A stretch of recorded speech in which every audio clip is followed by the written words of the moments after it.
Listen up here. The restaurant industry is grueling and unpredictable, just like this show, from the front of the house to the back of the house and all in between. We will turn up the heat, you turn up the volume. I'm Chef Antonio Caruana. Welcome to the Tell All Podcast, The Burnt Hands Perspective. This podcast contains explicit and potentially offensive material. You've been warned. Now buckle up, bitches. Let's go. All right, here we are. We have a legend. We have a local legend in the house today. Legend to me. Legend to me. His name, the man, the myth. Not a legend yet, is he? Is he? No, there's no yet? legend. Yeah, you are. No. Mike Imprevento, right here. Thank you. Hey, you. Mike Gay. Mike Gay. Hey, Welcome if to the Tony jungle. says so, I'm all about it. Let me tell everybody something. My real quick. hero over here. A couple of things I'm doing. One thing is I'm introducing a really good friend of mine. Hard locking this dude down, man. This is like the third time. Very busy, very active. He has a phenomenal radio show. Really well respected in the community. Has been serving the community in one way or another for decades, going all the way back to veteran. He's a veteran, so he's in the military. Here I am speaking for him, like I'm your narrator. No, he does a better job than I would. I'm like Morgan Freeman over here, narrating your life. It's okay. But so the reason why I'm wearing my Hell's Angel shirt today, and the reason why I'm very proud of being in my club and being with this man right here, is because, Kristen, you know, I've told you, but I'll tell you again. This is the first guy who believed in me enough to, as a Hell's Angel back then, where I really wasn't doing anything more than just trying to get by in life. Yep. He's the first guy, you and your wife, Yolanda, were the first people to actually put their faith in me and believe in me enough to make me or become a partner with me to be able to make all this happen. In the restaurant. So the original OG Supporter. of Luce Norfolk and I, Yeah. he's the original guy that started it. Me being a Hell's Angel at the time, a little down on my luck, just working, trying to get through, trying to be doing the right thing. Like I said, this man, thank you again, put his faith in it, and he didn't have much of a chance after we started because it was just fucking snowballing, and everything went to hell there. But thank you very much, sir. That's why you're here. welcome. That's why I'm wearing my shirt. It's a tribute. No, I love it all, man. You know, I've been in the two-wheel community for a long time, and I have a tremendous amount of respect for your club. Going back from when I was in New York and the legendary New York Hells Angels Clubhouse and Chuck Zito and the whole group. I grew up with that stuff, and I totally you people mean a lot to me because I know the actual truth about you all, and you're just really good people who in large part I find incredibly intelligent. I'm a lawyer, and I some of the smartest people I ever met are in your club, and you're included. Yeah, well, here's the deal. I knew a little bit about who you were, and word of mouth was he's really good. He's a chef, but he can't find people are scared, you know. Yeah, a lot. They don't want you know he's Hell's Angel. I'm not going to get business. But I knew, plus I was doing a service to the community because you were trying to make ends meet, and I didn't want you to go into a 7-Eleven with a mask on. Yeah, know right. Save Save the briefcase for later. Yeah, he's telling me, I got a briefcase and a mask, and I don't want to have to use it. I said, you won't have to use it. So my wife and I wanted to get into the restaurant business. I've always loved food. I've always loved cooking. I'm an Italian my family's from Calabria. In which we will talk about. Yes, and I was always about it. I love to cook. And I'm And he's like, a good this cook. guy, he's got something. And the thing that I noticed at the time, and not, having somewhat of a notion of street smarts, he's got drive. And when you met with Yolanda and I, it was at the law firm, and you came up there and you had your colors on and everything, didn't bother us at all, sat down. You told us what your passion was, and you said failure's not an option. Now, when you say failure's not an option, I took it to heart. Yeah. Restaurants, 1-2 out of 10? Yeah. Especially with the jadruls that open them. Yeah, there's a lot of them that really they're way above their skis. They're way in front of their skis. They just can't do it. They can't. But I knew you could, especially because of Fat Fuck Sundays at the clubhouse. I got a lot of great input. Yeah, I got a lot of great input from Big and Little Tony. So we had Fat Fuck Sundays. So what happened is every Sunday at the clubhouse back then, we'd all get together and I'd cook the pasta and we'd sit around and we'd eat pasta and do the whole thing. We'd break the bread and drink wine and just be together as a family. We still do that, but not as often as a Fat Fuck Sunday. So we called it Fat Fuck Sunday because you weren't walking out of there skinny. With your pants, No. If you did, you weren't invited back. No, and it was, let me tell you, Pasta. the reviews I got were, geez, I mean, everything he makes is amazing. So we decided, you know what, let's do this. And what was good about Tony is the resourcefulness. We opened up Luce in Norfolk with it was decent money, but it wasn't that much. Compared to what it takes is minimal. Yeah, exactly. Minimal, below minimal. I mean, and you you had some people that were friends of the club that were good with a hammer, and we put it together. Yep. And I was never, I just want to say, I have total respect for what you do, but I don't have the personality of the restaurant business. What do you mean? The first night we were there, you want to kill 3 people? I want to kill. I'm like, I thought I was a bad guy. I what don't happened? know. Because there were people that walked in there. There were people that walked in there. And I'm a lawyer who hates lawyers, okay? I don't like lawyers, but I am one because it's all I knew how to do. And I wanted to make my grandfather proud. So the lawyers come in there, the ones that I was just in court fighting with, and they bring their fucking wives in there, and they start complaining about this drink is not strong enough. Yeah, well, because you're a fucking alcoholic. That's why it's not strong enough. If I gave you the bottle, you wouldn't like it. Right. And then, they would leave a couple of biellas of pasta in there, and I said, what, you don't like it? And they did like it, but they didn't want to eat it all. But I would send Tony. I would send the Hells Angels chapter president to be nice to the people. And here I am. I don't want to be nice to them. I don't like it. And it was it's such a grind. A hospitality business is very hard to like. Very hard. You have to have a passion for it. And I didn't. It's something except for the food and Tony and his crew. And outside the food, I'm not a people person. I'm a miserable prick. And you're not the only one who will say that. It's on his website. It's a tagline on the website. Is it? Yeah, I can't help it. So I'm like, this guy is amazing. We did it. You did it. And I stayed out of your way. That was the key, was to stay out of his way. Let him do it. And before you know it, we got a menu with the real deal. Your Regan goose is still a thing. And the whole idea was to just cut you loose. And the people that you had run with knew that you were on the move. They knew that you were opening up a place. It kind of rattled them a little bit because they knew failure wasn't an option when you're involved. And it wasn't. My wife and I were gladly, for 3 years, we managed the main part of the bank, but you did everything else. And after a while, like I told you, it was going to be yours.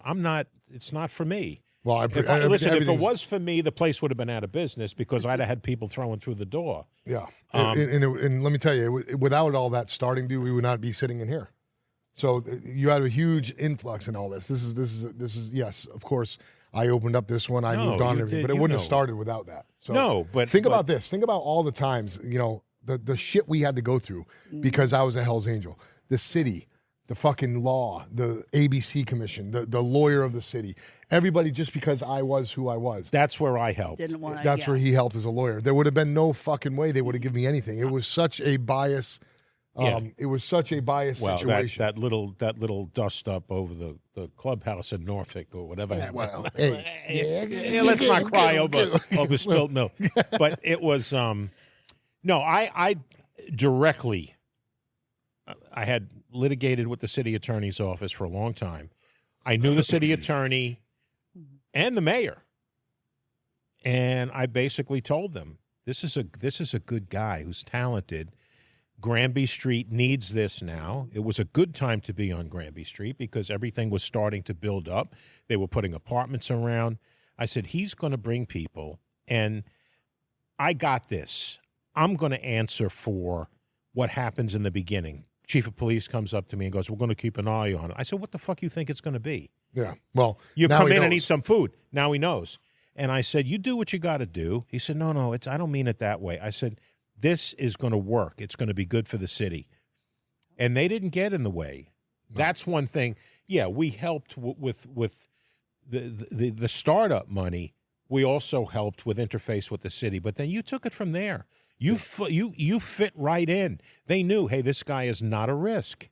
Not at all. So right now it'd be a risk if I were to leave the city. Yeah, exactly. I love this. Now the city of Norfolk ended up in the end where we are now is a very good relationship. So I'm really well into it. The Yeah. Civic League, all them people downtown who help me out and stand behind me now, I stand behind them, and it's a really, really good relationship as far as me as a business owner and a business personality with the downtown community. So the differences between who I am as a person and who I am as a Hells Angel are two totally different things, but not really. I'm still a good person in both worlds. It's just a matter of I'm a professional, period. And I don't have time to fuck around, and I don't have time for people's daydreams, and I don't have time for people's fantasies and their bullshit stories. You're either going to produce, or you're going to be on board, or I'm going to move on. And that's the way it is, man. And it has nothing to do with being in a club or anything like that. This just has to do with being a man who's going to not take shit, you know? Right, exactly. So, now that I get on my motorcycle, I ride the damn thing. I've been riding. She'd been riding well before I was in the club. I was riding with her. She has her own bike and her license. So awesome. We were friends back then. She was riding. So this goes all the way back. And you ride, when you say you ride in the two-wheel world, you ride hard. You had one of the fastest bikes around for a while, that dresser you had. Yeah, I was. I raced. I had a land speed record at Maxton. Yeah. Right. That's a huge thing. So we're not talking about a guy who just rides around. No. I mean, you hold records for speed on a Harley Davidson V-twin. So I did, yeah. That you did. And now that time has changed because technology has changed is the only reason that record was broken, I feel. Because at that time, that was raw motor. It was all motor, and a lot of money went into it, and a lot of technology. And your crew knows what it takes to get horsepower out of a V-twin. This was the twin cam. It was one of the first 120 motors, and I really enjoyed doing that. And it was that's on a how street I glide. met. It was actually an electric glide, wasn't it? One of the Bayside Harley mechanics and I sort of invented the street glide, and I'll just say that. It's not like Al Gore inventing the internet, and I'm not going that far, but we took an electric glide and we slammed it, and we blacked it out, and we put a lot of horsepower on it, so it looked like a street glide. Sure. And I took that to Maxton, and I'm sure that they've beat that. They moved to Ohio, but at the time it was a big deal for me. Yeah. Because I wasn't your average lawyer. I really loved it, and that's how I met some of you folks, because the Hells Angels drag racing is legendary. Yep. And that's just something that we clicked with, and I know your world and I respect it. And this was it was just great. I mean, Yolanda and I look at each other and go, two things.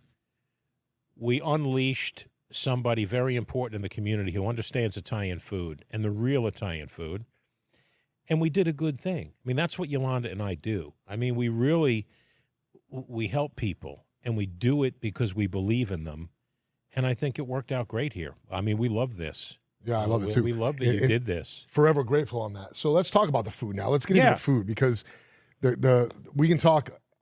We both have a big conversation. We can talk all day long about stuff. I love it. Let's get into the food, Kristen, because that's what we need to talk about. This guy here can cook. He understands food. We listen to your show. Your show. Yep. And you have a podcast as well. You just kind of started up. We do. My friend and I, Brian Lucky Luciano, is a 26-year retired Virginia Beach cop, and we've been friends for years. And we have a Sunday Gravy podcast, and it's got a little bit of traction. I mean, we just have fun doing it. Sunday Gravy. It's a great name. And we did Sunday actually Gravy, talk about Sunday Gravy 2 weeks ago for the first time because I made some. So the question is this: gravy or sauce is the big debate now. Yeah. And now I'm starting to see it on the internet now online. So it seems like sauce is starting to take back over, and people are starting to shy away from gravy. They don't like this word. No. What do you think? I think that I use either sauce or sugo. Sugo, yeah. Yeah. I think the gravy is an Americanization. Without a doubt. So actually, I did some research on that because of just the way I am. And you know where that really started is in Rhode Island.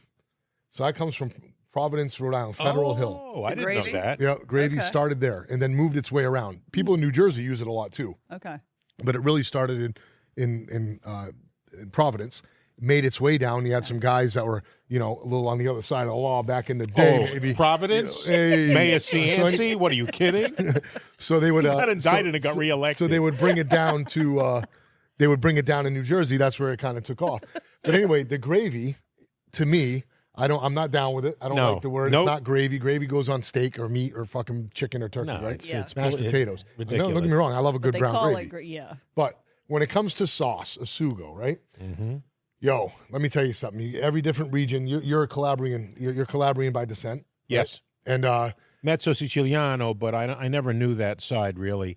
It's mostly Reggio Calabria. Yeah, and that's a great spot. And you're not far enough. You're close enough to Sicily there to claim it anyhow. Yeah. And the food and everything besides the peppers and the introduction of that capsicum, which is really popular in Calabria. Yes. I think they bleed it and breathe it. You know what I mean? My family's from Rome area. Father was born in Sicily, but grew up in Civitavecchia area, Rome. And so I have the best of both worlds, is what I call it, you know? And then you get way up to northern Italy, which is the food kind of changes pretty drastically up there. Milan and Parma and all that, the food gets really heavy, really dense, less tomato-based, a lot more, I guess the word gravy would fit better there. It is because of the ossobuco and the risotto. More butter than oil. Right. Well, back in the day, olive oil wasn't introduced up there. They didn't have olive oil up there because it was, this is a good little education here for people.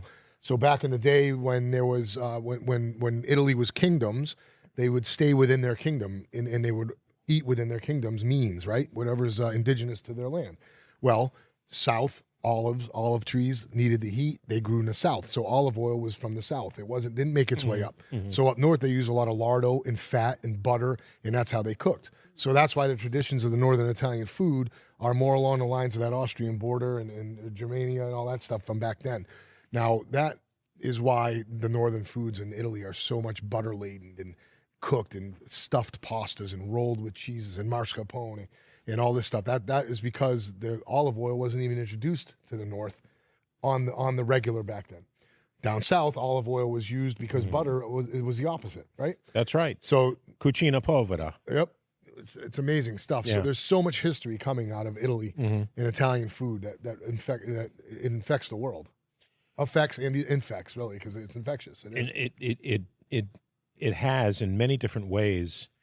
My heart is in Sicilia, in Calabria, because of the simplicity of the food.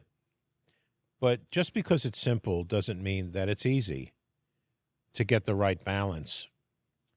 It is an art form, and I believe in the Southern cuisine a little bit more because at my age, I'm trying to be a little bit more heart healthy after a life of abuse of pizza and destroying my arteries. But I do believe in the cucina povera of the South, the bacala, the people who salted the cod, but also stockfish, which is a cod prepared a different way. And they take such pride. Last time my daughter and I were there, we bought a house in a very small town. So you're basically a resident now. You went and purchased a house in Calabria. Yes. And you've been going there, in which I can't wait to go out there and check out. No, we're going to have you there. And we can't wait, actually, for you to come out there with anybody you want to bring. And we met a realtor who has the same last name as my grandfather. We may be related. So here's what the universe has conferred on us, maybe because we did good things with you, and my wife and I did good things with saving animals and helping people, that I walk into a realtor in Saderno in Calabria, where my grandfather's from. Just on a whim. You just picked on a one whim, out. we picked this one. My daughter picked it. We walk in cold, sit down, and the senora comes out. And she doesn't speak English because she's Italian, for God's sakes. And she starts talking. My daughter speaks a little bit. I speak a little bit. And I told her that my grandfather, Girolamo Gallia, came from Saderno. Her eyes lit up. She said, "Mi marito è Gallia." So her husband's surname is Gallia, as my grandfather. And how many of those are in Saderno? So he insists that we're distant cousins or whatever. But that immediately started it. So he took us under his wing. Discount on the house. Yeah, family. No. Family Well, a little bit. They took a little bit off. And he took us around, and he took care of us, and he still is. And we have a fixer there. And when we go, he took us, he was very proud. They're very proud of their food. And he took my daughter and I to a very, very famous restaurant there. And I'm embarrassed to say I forgot the name, in Mamala. Which is a town a little bit south of Saderno in Calabria. And stockfish, each course was a version of stockfish. There was a pasta stockfish, then there was a little bit of a fish carpaccio, but it was all fish. It was all incredibly healthy, but delicious. They love their oranges. They're so proud of their bergamot. delicious. The bergamot orange. I'm proud of it for them. Yeah, it is delicious. They make their own liqueurs, so you might want a little limoncello, you might want a bergamot, and of course they bring out the espresso. I don't know, there's something about it that clicks, and I've traveled the world with my wife, and I'm not dismissive of any cuisine because it's all part of culture. Sure. But there's something, it's an innate bias. I have the same thing. And it's not even a question what you're saying. It's blood. Yeah. Right? Sanguine. Sanguine. So that's the whole thing. It's the bloodline of everything. And there is nothing better to me. People can offer me to go anywhere in the world, and I'll probably always go to Italy. And even though you could make it as good, you still want to go and have it. But it's everything, though. It's the smell. Yeah. It's the aura. It's everything about it. Everything about it. The whole, it encapsulates everything that we are. That's right. So what you were talking about before is how people think that Italian food is easy, good Italian food is easy. Oh. It's not. It's only easy when you understand it. But you have to get to understand it, and that's not easy, right? Right, so the layering. There's a million ways you can make a tomato good. There's a million ways you can take an Italian plum tomato that is really grown ripe with the sun, okay? If you cook it at the beginning of the month, it's going to be different than the end of the month on the vine. You're going to get a different flavor. If you cook it too long, you're going to get a different sweetness. If you cook it too short, you're going to get more acid. Mm-hmm. If you add salt at the beginning, it's going to draw liquid out more so than it would at the end. There's 100 different methods to be able to do one ingredient, and that's the best part of it. And yes, you can take tomatoes and basil and put it on your mozzarella, but when was the mozzarella made? Who made it? Where was the milk from? That's going to change the whole layer of everything you're eating. Sure, was it a Belgioso thing? You got it thin sliced over there at the market? Or is it something that we made here in the kitchen this morning? Exactly. There's a huge difference in that crema and all that. So, yeah, no, you're whoever right. thinks Italian food is easy, they don't understand that theory. Because part of the way in which it's constructed is to pick the ingredients and to understand what a fresh ingredient is and how to put it together and how to harmonize the flavors. And there's not many flavors. Listen, a simple tomato sauce, a little bit of butter, olive oil, maybe some garlic. Sometimes I would, if I'm in a hurry, I'll use Marcelo Hazan's. I'll take 28-ounce cans of the good stuff. Yeah. I'll slice an onion in half. I'll put in some 5 tablespoons of butter, some sea salt, and after 45 minutes, I got something serviceable. That's simple. And a couple of bay leaves, and maybe a little drop of wine. But I don't do the Siciliano sugar. I don't use sugar. No, I don't put sugar in sauce anyway. It's a fucking. It's a pickard though. Yeah, if you're putting sugar in your sauce, no, it's not happening. Pay more attention to this podcast. That's for Godfather. That's for the Godfather. When Clemenza makes the sauce, yeah. Clemenza also, no, I value it. I treasure it. I treasure the simplicity of the ingredients. Last time I went there, I sat under some olive trees that were ancient. Yeah. A lot of Calabria is Greek. So I was in Greece. I was in Crete. Yeah. And in Heracleion, Greece, where Hercules was from, there's an olive tree there, and it's 3,000 fucking years old. Yep. And it's got a little bullshit fence around it. And nobody jumps over that fence. It's not even a fence. It's like a metal fucking thing. And this tree is 3,000 years old, still producing olives. And they take the olives off of that tree for one specific thing. I'm not sure exactly what it was because I speak Greek and I don't. But I was trying to follow along. Yeah. Anyhow, whatever was in English is what I captured there. But this tree was 3,000 years old, still making freaking fruit. How in the fuck we can't even have, look, we can't even have a street out here without a pothole in it. Yeah. No, it's amazing. But they revere them, see, so they respect them. And Greece has been conquered several times over the years. That tree survived World War II. Everything. An occupation by the Germans, a liberation by the British, civil wars. Mm-hmm. There's something, it's revered. And, we stayed at this Airbnb. The place that I bought has some olive trees. I don't know how to harvest them yet or anything like that, but they told me that the trees that I was sitting under were from the mid-1800s. No doubt. I believe it. And they bring a guy in. Crazy. Yeah, they bring a crew in every November, and they harvest them and they press them. It's like the old villages where you would bring the dough and they would bake it in the central oven.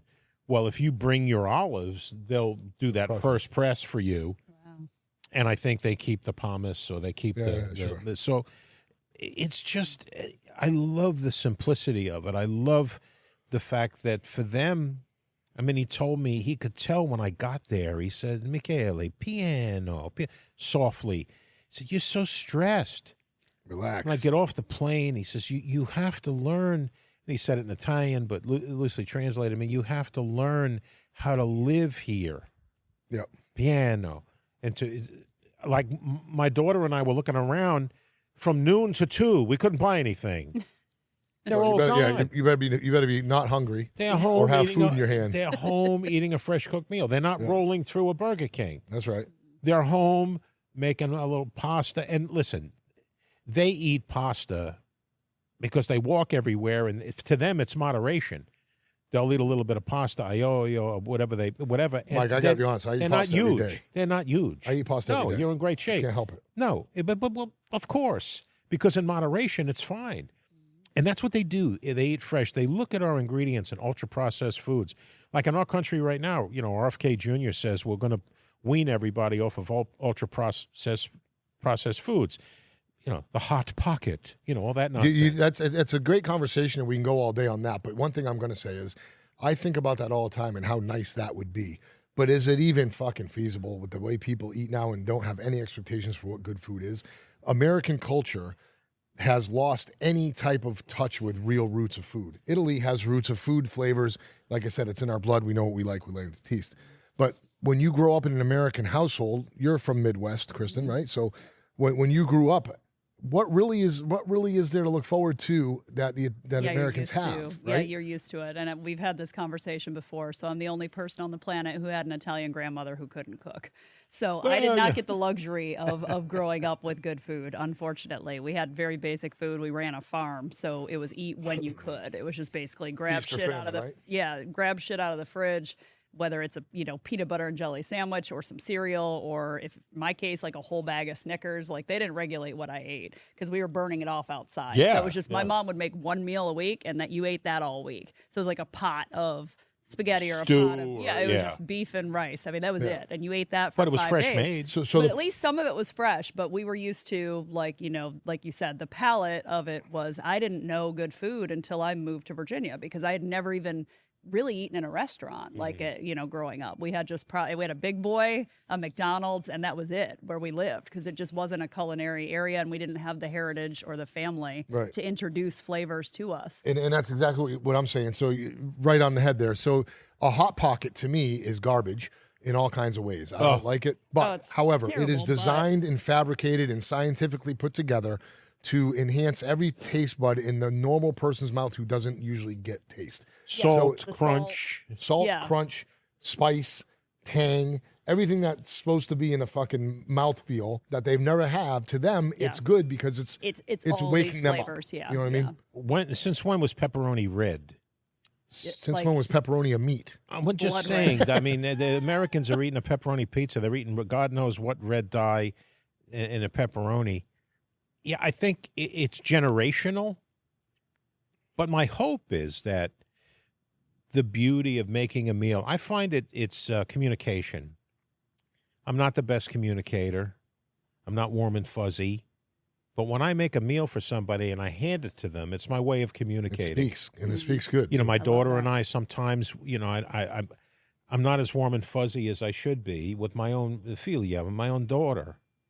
But when we cook in the kitchen together and I make something for her and I give it to her, she knows it's with love. I want people to cook more. Yeah. I really do. There's an we're on the move, we got to run, we got to this, and I got to plan.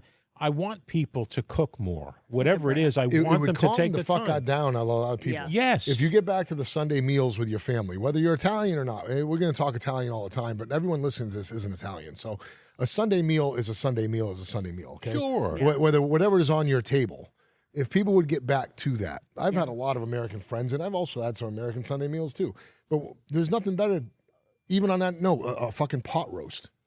Pot roast is a boiled dinner, cabbage, chicken on vegetables. Whatever. Yeah. A whole chicken, roasted French style on some cut vegetables and a salad, just to sit around the table. And the fact that you fabricated it yourself. There's no restaurant that can match that. No, you bought a fresh ingredient. I love the European, and this is all across Europe. I've seen it in every, and you've traveled the world too. You get a bag, and you buy the ingredients for a day or two, and that's it. Yeah. And you cook those fresh. Right. That's the way they do it. Then you go back to the market, get your next couple It's a meals, bring it thing. home. Yeah, And of course- there's not big refrigerators and ice boxes and No. all this over Stocking. dramatized stuff that we Yeah. have here in America. Yeah. The All luxuries that we frozen have. food and yeah. Double French door refrigerators with the drawers, freezers, and stuff. You promise you that does not happen there on the normal. It does happen there. Now, don't get me wrong. In Europe and Italy and stuff like that, and in other countries, there are people who have that stuff, but it's not on the typical. The No, typical house no. is a small one-time hit, and that's a wrap. You know what I'm saying? And they walk. It also gives them the exercise. They're walking through the market, and there's nothing like walking through a market that has the vegetables and the fruits. And Anthony Bourdain used to kid around that the vegetables, the produce in Europe, particularly Italy, was so good because of all the dead Romans in the soil. but it's plenty of dead Romans, That's and then the blood right there. It's the thing. blood. It's the whatever it is, but it's true. And I remember the tomatoes. My wife goes, "Why are you getting so excited about tomatoes, for God's sake?" She said, "I'll bring a couple into the bedroom, for Christ's sakes, if you're going to get that excited over a goddamn tomato." Aphrodisiac. Slice them up, put them on the headboard. Don't think about baseball. Just look at the fucking look at the tomatoes. Tomato. I can last another 4 seconds. Maybe. So maybe. And maybe two because you want to get the tomatoes. I want to get to the You'll tomato. fake it just so you can eat. No, it's true. But the tomatoes and like in France and places like that, they value these things. And what bothers me is a lot of Americans are very dismissive of Europeans. They're very dismissive of their food and their culture. And I think that's a mistake because I know that we have differences about things, but they value their culture and they value it. And that's so important to them. It's something we definitely lose here in America. I think so. Being from a family from overseas and also traveling all the time and always involving myself with the world happenings, I do honestly. One thing I can say is I do love America. I love being American. I love coming home every fucking time I leave because I have the ability to experience. So I love being this as my choice. But I couldn't imagine not leaving this country or ever experiencing what goes on in another country, even if you're going to fucking Asia or somewhere like that. Anywhere. It's everywhere besides America. America, out of all the places I travel, is the least when it comes to a culinary background or history. It's just basic. It's basic. younger. Yeah. It's younger, and we are a melting pot, so we have all kind of different influences, which is fantastic. But no, there is a tremendous maturity in Europe and other countries and pride in their culture. And I always said, like you or Bourdain, people that travel the world would make outstanding secretaries of state because the expression of people's culture is generally through their food, and they're very proud of it, and they walk it out front, and that's a very important thing. And I think it's something that we should respect as Americans and not deride. Sure. Which I think, unfortunately, very many people do. And listen, we have to face the reality, and maybe it's a good thing. There's a lot of people that simply hate food. I've had people tell me, I had a good friend tell me, if I could take a pill just to survive, I would. I don't like to eat. Understand that. I I don't get it, like man. food. I I think he's dead. I think his soul is dead. That soul has to died be. a long time You're ago. soulless Yeah. if you don't love food. Yeah. Exactly. So the way I look at it like this, I have guys that I ride with, and we'll ride across the country, and we'll stop for lunch. Me stopping for lunch means since breakfast I've been thinking about it, right? Oh, sure. So I'm on the bike, gas mile after gas stop after gas stop. I'm like, all right, lunch is coming up next. Yay. Where are we gonna go? Next thing I know, we pull into the next gas stop, and guys are coming out with bags of potato chips and Slim Jims. eating, And I that's go, I thought lunch we were to eating them. lunch. I am. We are. This is your fucking lunch. Yeah, This ain't that. lunch. Throw him out of the club. Would you gross. you get busted? For a Slim Jim. This looks like prison food. Got thrown Why out are you over a eating Slim this? Jim. Let's go. Look, there's a restaurant right there. I don't even care what's in it. It's better than that. You know what I mean? But Yeah. some people just don't give a fuck. They don't just care. they want quick, fast fuel, and they don't give a shit what it does to them or how it does. They don't have the connection to food as we No. do. And I think that's very important. Now, on your radio show, I'm sure you talk about all kinds of stuff, man. And every once in a while, I hear you talking about food and the connection with food to stuff. And my co-host hates it, and I got to fight her. She doesn't like food. She makes fun. I don't want to see a picture of what you ate for supper. I'm like, what do you mean? I mean, people exchange. Just show it to you She anyway. hates it. Yeah. I used to have something called Lawfare Kitchen, and I would talk about I hate bread, and I don't eat pasta. She's a sad perfect life. example, and Of the I pill. respect her because she's a good columnist, but she hates food. Yeah. And she hates talking about food. So every time I do it, I get the stink eye. So don't call her for the food write-up. Don't call her for the food write-up. No, It's gonna be like tomorrow, place sucks. she's out, so I'm going to talk You talk about olio di olivo. I got Yes. somebody sent a local company is importing Sicilian olive oil. Maybe you could taste a little of it, but Sure. I want to talk about olive oil. I have people begging me to talk about food. Yes, that's what I was going to say. Yeah. So that's why I led into this. So on your radio show, how often do you get people talking about food, or what's the reaction when you do bring it up on the radio? Do you notice a lot of interaction and The stuff? listeners love it. As a matter of fact, I'm sitting there watching Stanley Tucci's show on National Geographic. He was in, I think he was in Tuscany, and I got an email from a listener. Hey, listen, Tucci's on now. It's really good. You should check it out. I have some people call up and say, hey, can you talk about olive oil some more so I can learn about it? Hey, I really like that feature. I think the vast majority of people do enjoy it. I think that they love cooking for their families, that a lot of people cook in different genres. We're in the South. Barbecue is a big deal. One day I started talking about it's a bucket list for me to go to Franklin Barbecue in Texas, which is famous, right? Uh-huh. Phone rings off the hook. Everybody wants to talk about barbecue. Right. I've talked about pasta and simple tomato sauce. And when you were on that day was a big deal. Yeah, that was a good. People That was a loved good it. show too. Yeah. People love food. Yeah. And I'd like to get back on there. We should have. No, you should come. We should I do wish you'd something come once every tomorrow. quarter. We should do a Italian 101. no, I love Italian that. product 101. No, I love that. Just And, talking about teaching about the Yeah. methods, the education that I have and the breakdown and stuff, and of course what you have combined would be crazy. I mean, we can go into all kinds of ingredients, I the love history that. of them, where they come from. It's what I do. Everything I base my food on is based off that history. No, So I it's remember when you created the menu in the original Luce in Norfolk, and you went very methodically. Yep. It was a representation of the various regions. It was realistically crafted, knowing what we could import. Sure. Well, we're pretty If I fortunate couldn't here. make it, I had to import it. Yeah, but pretty much you could get, I think, the Cingale, the Bloor, you had to Yeah, import. and now I'm making that shit my own. Now. Yeah, so, we're going back. We'll guanciale, shoot a the fucking guanciale. pig 2 miles from here. No, not that. But I'm saying I do the guanciale now. We're Oh, that's- oh, yeah, the Stuff guanciale, like yeah. that, Yeah. Which you could make. Yeah, because there's so many pig and farms lardo? around here. It's for lardo, same thing. I was that's watching. Actually, it was in during the Tucci show, but up in a particular town where they mine marble. There's one That's in Tuscany. right type there, of yeah. marble Yeah, I know what you're talking about. that they can use to make the lardo because it's not porous. Sure. So they take it, the cut of the and they layer it with this marble and put a top on it like a tomb for Yeah, 6 yeah, months. Sure. And what comes out is just amazing. Amazing. They Killer. use it like butter. Right. They'll have it on a crostini, they'll have it on. It's absolutely delicious. And that's you can just- infuse it, Yeah, flavor it's it, beautiful. mix it with tallow. Yeah, all kinds oh of stuff. my Yeah, goodness. it's delicious. Really good. So, but I remember when you did that, and it was representative. And this secondo menu is fantastic too. So I don't know.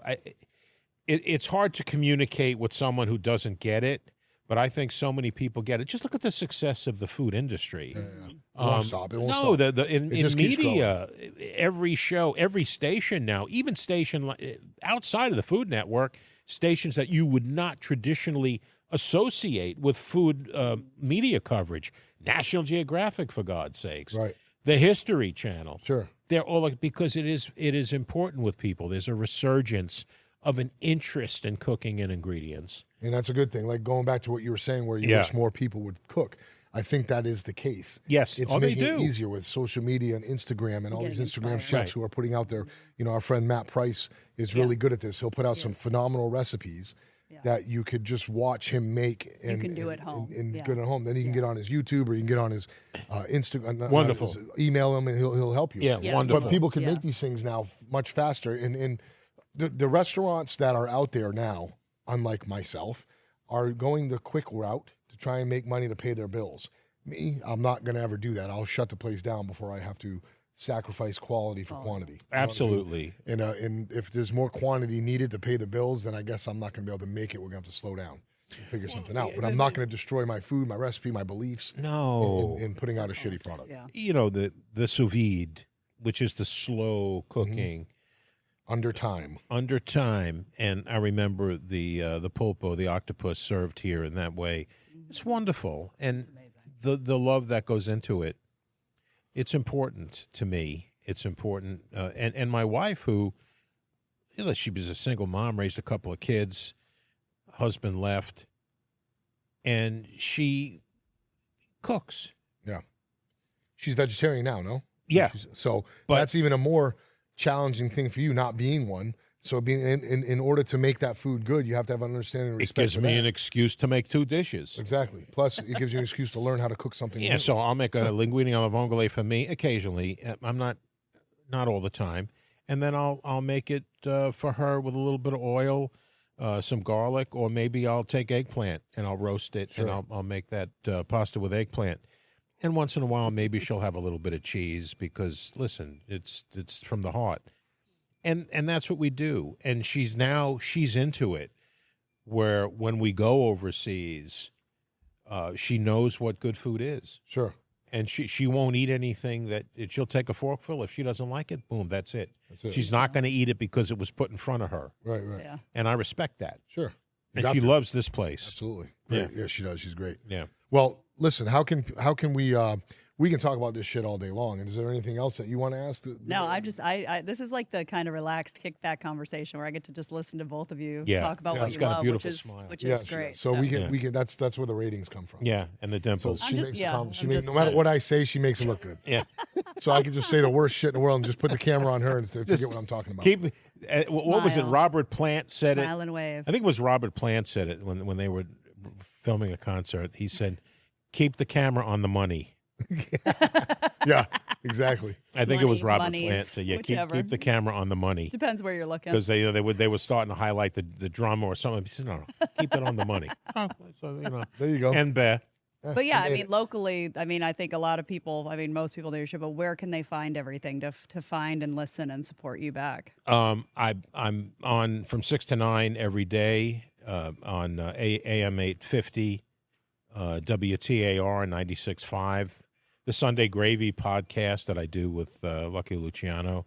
We're trying to get it to take off, but it's so saturated. You know, it's just the two It of is us. saturated. We're not set up. That, Tony will be our first guest. We're trying to set up a remote situation where if he's not able to come in live, we can do Zoom. it to get Tony in, because we do. He was employed before he went to the police department. He was employed as an executive chef up in at the Picatinny Arsenal. He's trained, and so he loves to cook, and he's really a fan of yours. He comes in here with his lady all the time and raves about the place. So Sunday Gravy podcast, and I'm a lawyer, but you're not interested in that. I practice with the firm of Bright Beniazin. I'm a retired. I spent 5 years with the Norfolk Sheriff's Office as their staff attorney. I was a sworn captain. So I'm sort of a Walter Mitty. Yeah, I love it. You know. Well, I appreciate you supporting him, because we knew he could cook way back before that. But when he decided to finally go through with it, I mean, we all felt the same. We knew it was going to work. I knew. I'll never forget the words in the conference room. He was auditioning, which he didn't have to do because I already knew him. But my wife, and she said, the words "failure is not an option," and the way he communicated that, she said, "There's no risk in this." That's amazing. Yeah, there's no No, risk. failure wasn't an option. Still isn't. Yep. Still not. You're still and we still saved going. the local 7-Elevens from the mask and the Right, briefcase. right. Yeah.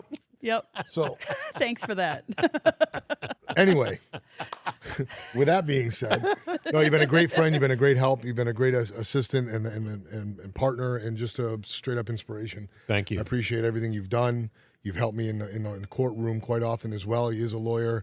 As far as all your cop endeavors, that's all on you. That's I thought it was going to run. I called him up. Shit, I said, not mine. "It's a calling.